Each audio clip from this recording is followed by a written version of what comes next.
Joining me now, we have Vanity Fair special correspondent and MSNBC political contributor Molly Jong-Fast and Axios national politics reporter Sophia Cai.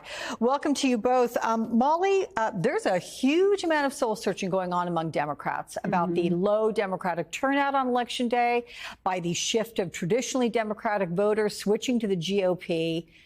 Top of mind, what is your big takeaway from this election? You know, there's a lot of soul searching, a lot of finger pointing, a lot of people mad at each other.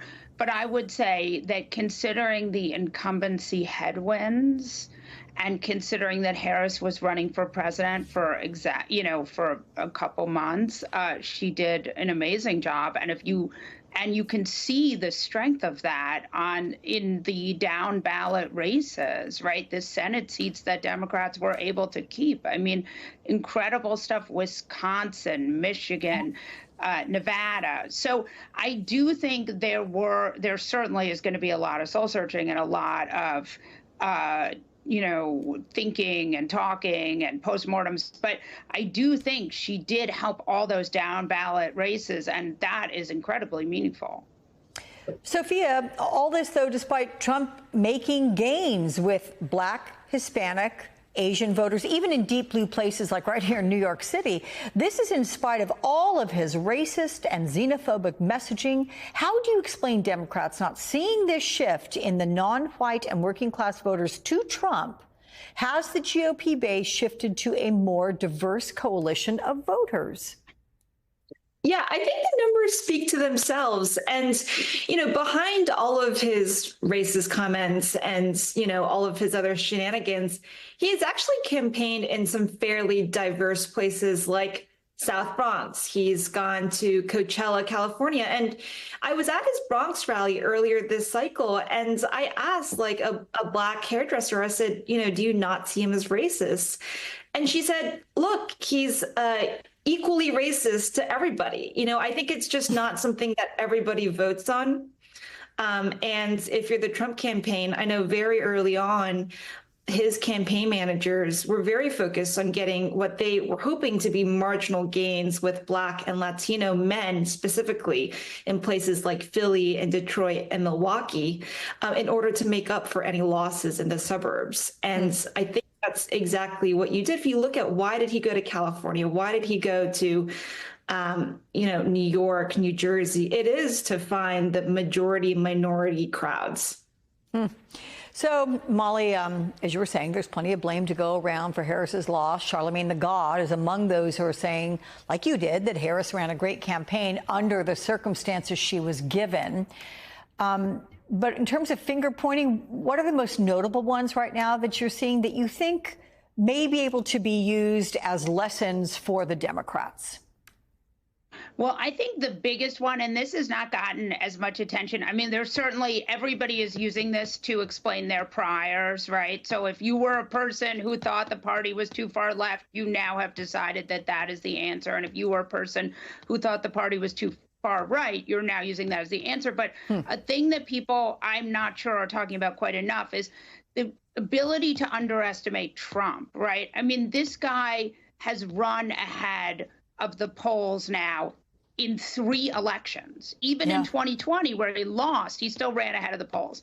So in some ways, I think, in my mind, that's the biggest takeaway. I'm not sure that the things that Trump can do can be replicated by the rest of the Republican Party. In fact, we've seen, if you look at someone like Kari Lake, that they can't be, right? Kari Lake loses in a state that Trump wins. So I do think some of this is unique to Trump, which is important before Democrats decide to completely redo their whole policy platform.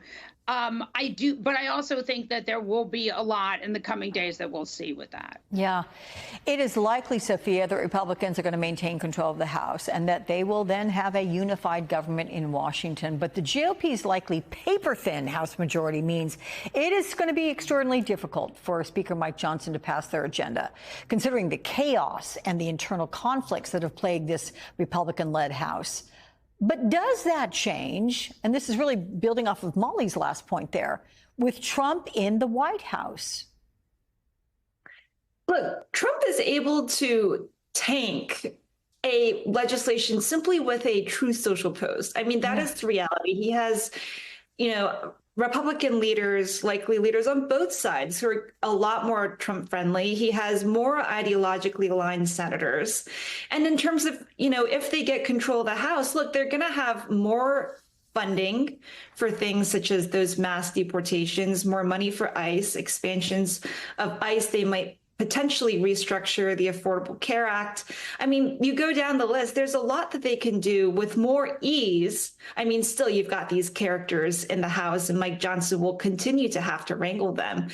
But, Mike Johnson and Trump, they've found a way to sort of coexist, and they've worked on their relationship. I think there's just a lot more that you can do with, Trump sums it up himself. He said that last time around, he knew nobody in Washington. He didn't know how it worked. And in a recent interview, he said, look, I know everybody. I can dial up anyone. So then, Molly, what are your greatest concerns and fears about a second Trump administration? Yeah, I have a lot. I mean, I would say the number one thing has to be to protect the norms and the guardrails, to make sure that that the institutions hold, right? That the courts and the law still work, that we have free and fair elections, that the DOJ is not completely taken over by the admin. I mean, these are things that are really, really, really important. And we're going to have to see. I think it's quite scary. The one bit of good news, I would say, in this is that they had a majority in the House, Republicans, the last 2 years, and they really had a difficult time passing stuff because as ideologically in agreement as this group is, there are a lot of personalities, and they are rewarded for being personalities and not necessarily for passing legislation. So I do think that works against their ability to pass stuff.